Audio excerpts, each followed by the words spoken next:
ዓለም በስንት ቀን ነው የተፈጠረ? በስድስት ቀን። በስድስት ቀን ዓለም ሲፈጠር ማለት ሁሉ በዓለም የምናየው ዛሬ ሁሉ በዓለም በእኛ ጊዜ የምናውቀው ያለውን በስድስት ቀን ነው የተፈጠረ። በስድስት ቀን ዓለም ከተፈጠረ ክርክር፣ ሰው ለሰው መለያየት፣ አለመስማማት በዚህ ቅዳሜ ሰንበት የተነበበውን ሁኔታ ስለ ክርክር ኮራህ አብረውት የነበሩት ከሞሼ ከአሮን ክርክር የፈጠሩት ሲነበብ የዋለው ክርክር በየትኛው ቀን ነው የተፈጠረ? ከነዚህ ስድስት ቀኖች ዓለም የተፈጠረባቸው በየትኛው ቀን ነው ክርክር የተፈጠረ?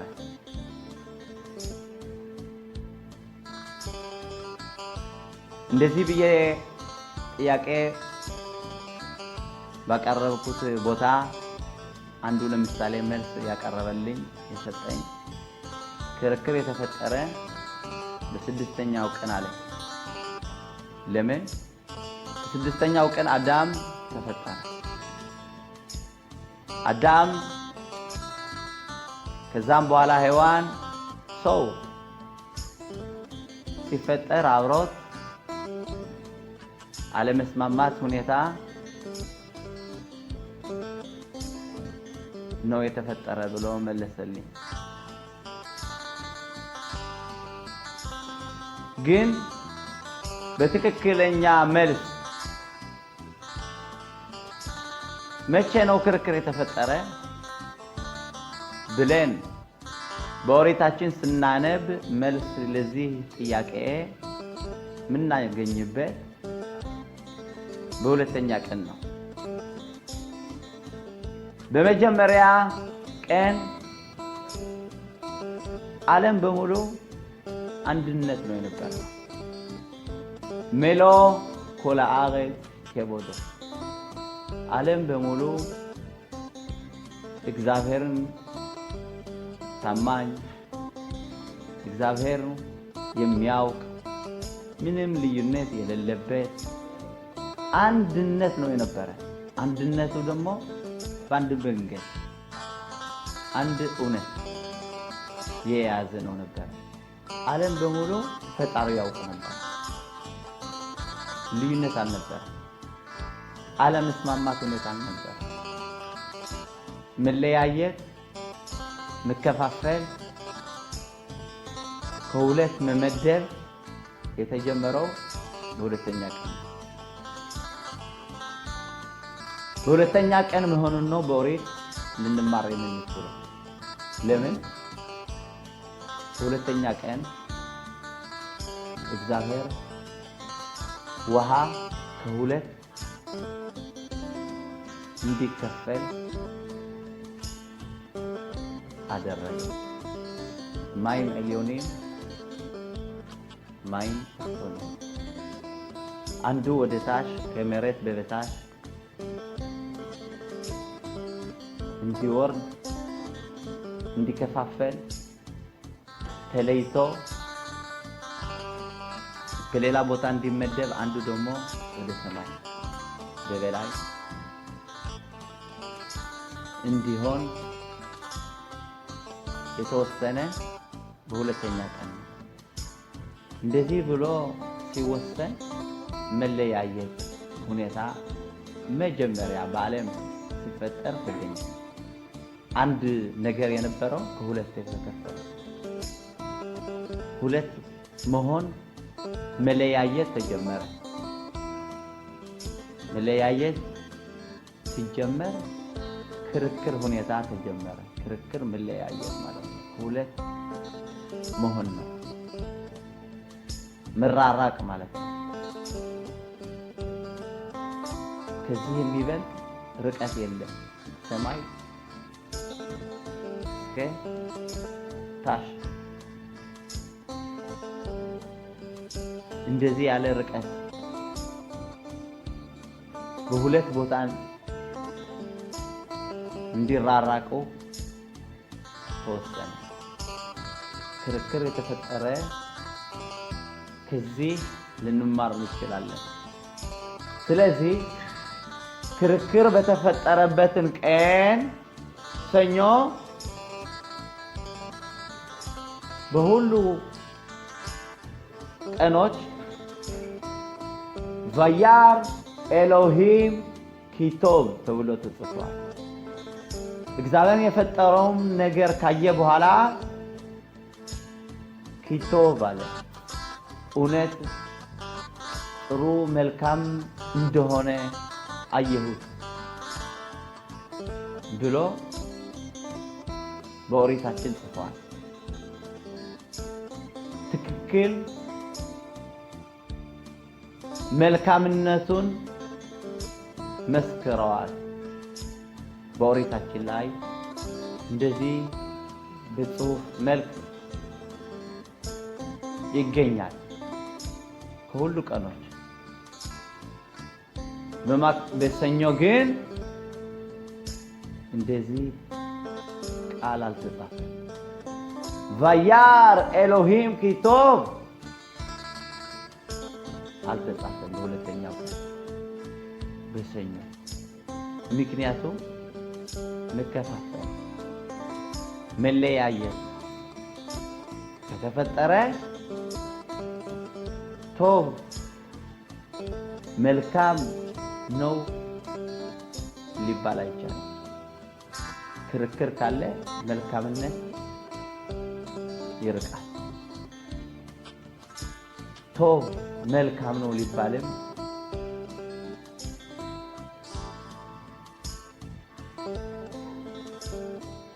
በጣም አይስማማም። በማክሰኞ ቀን ግን ፓዕማይን ኪቶብ ሁለት ጊዜ ኪቶብ ተብሎ ተጽፏል። አንዱ ለማክሰኞ አንዱ ሰኞ ላልተባለበት። ግን በሰኞ ቀን ኪቶብ መልካም ነው የፈጠርኩት ብሎ እግዚአብሔር እንደ ሁለት ቀኖች እንደዚህ አላለ። ክርክር ካለ መልካምነት የለም። ስለዚህ ይሄን በተመሳሰለ ክርክር፣ መራራቅ፣ መለያየት ሲፈጠር አብሮት በዚህ ቀን ምንድነው የተፈጠረ?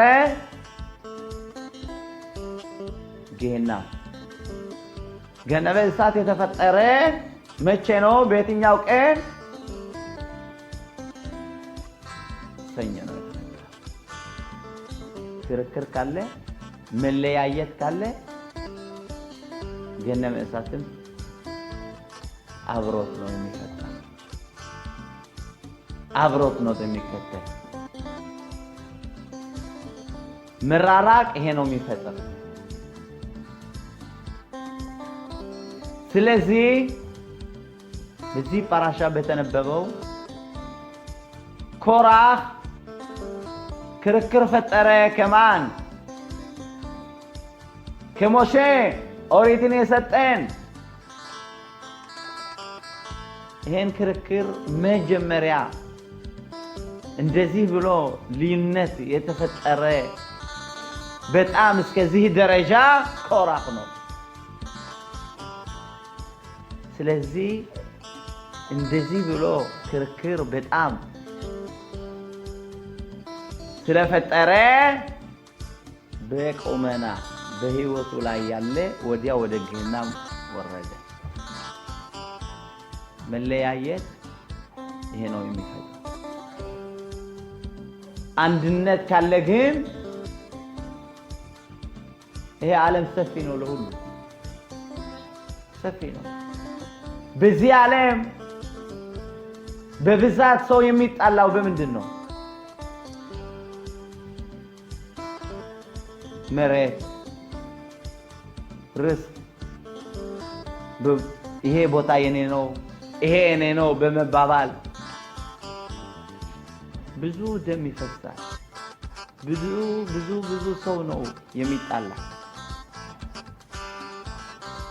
ግን ከተስማማን ካወቅንበት አንድነት ካለን ይሄ ዓለም ለሁላችንም በቂ ቦታ አለን። ሰውም ያልረገጠበት ቦታ ብዙ አለ ሄዶበት ያላወቀ። ግን ይሄ አንድነት ካለን ካወቅንበት ለሁሉ ቦታ አለ። አንድነት ከሌለ ግን ለሁለት ሰዎች ዓለም በሙሉ አይበቃም። ካይንና ሄቤል ሁለት ወንድማሞች ናቸው የነበሩ። ዓለም በሙሉ የሁለታቸው ነው፣ ወንድማሞች ናቸው። ይሄ በዚህ ቢሄድ ይሄ በዚህ ሰፊ ቦታ ለሁለቶቹ ነበር። ግን ለሁለቱም ዓለም አልበቃም። አንድነት ከሌለ ቀናት ካለ ጠባብ ነው። ቤተ መቅደስ በነበረ ጊዜ ሕዝበ እስራኤል ወደ ኢየሩሳሌም ሁሎች ሲመጡ ነበር። በዮም ኪፑር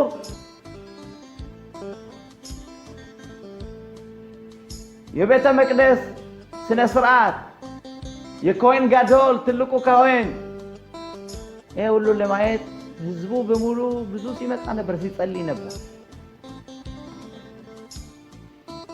በሶስት ዓመት በዓላቶች ፔሳህ፣ ሱኮት፣ ሻቮት ብዙ ይመጣ ነበር።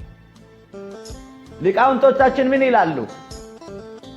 ይሄ ከተማ ሁሉ ህዝብ ይሳብ በሚመጣ በጣም ጠባብ ነበር። ዑምዲም ፉፊም ሲቆሙ ህዝበ እስራኤል በሙሉ ብዙ ሰው ስለሚመጣ የነበረ ፉፊም ጠባብ ነበር። ግን በጸሎቱ ላይ ለምሳሌ በዮም ኪፑር የጸሎት ስነ ስርዓት እንደዚህ ያልነ የሰገድነ እንጸልያለን። እንደዚህ ብለው ሲሰግዱ ሲጸልዩ ምሽታኻቢን ምድር ሲሰፋ ነበር፣ ሁሉ ቦታ ያገኝ ነበር። እንደዚህ ብሎ እንዲሰግድ እንዴት ስንቆም ቦታ አልነበረም። በቂ ይሆናል የሚባል ቦታ አልነበረም። ግን እንደዚህ ብለን እንድንሰግድ በሚያስፈልገን ጊዜ ለሁሉ በቂ ቦታ ነበር ሲሉ ነበር። ከዚህ ሊቃውንቶቻችን ጨምሮ ትምህርት ያስተምሩ ምን ይላሉ? ሰዎች ባንድ ላይ ሆነው እኔ ባልኩት ይሁን፣ እኔ ያልኩት ይሁን፣ እኔ ነው ይሄንን መወስን፣ ይሄ እኔ ነው የሚባባሉ ከሆኑ ዑምዲ ለእያንዳንዳቸው እኔ ባልኩት ይሁን የሚባባሉ ከሆነ ጽፉ ቦታ ለሌላ የለም፣ አያገኝም። ይሄ ራሱ ብቻ ለሌላ ቦታ የለም፣ ጠባብ ይሆንባቸዋል። ግን ትዕግስት አላቸው። አንተ እለፍ፣ አንተ ተናገር፣ መጀመሪያ አንተ መርቅ፣ አንተ አሳልፈህ እሰጥሃለሁ ከተባባሉ ምሽታኻቢ እንደዚህ ብለው ዝቅተኛ ሆኖ ዓለም ሰፊ እንደሆነ ያገኛል። ሁሉ ቦታ አለ። ተስማሚነት አንድነት ካለ በአንድ ልብስ 6 ሰዎች የሚማሩበትን ጊዜ ነበር። አንድ ነጠላ 6 ሰዎች የተማሩ ያሉ እንደዛ ብለው ከትምህርታቸው በኋላ ያርፉ ነበር፣ ይበቃቸው ነበር። ቦታ ለሁሉ አለ። ግን ትዕግስት ከሌለ ጠባብ ነው። ለሌላ ቦታ የለም በህይወቴ ይባባላል። ሁለት ሰዎች ነበሩ።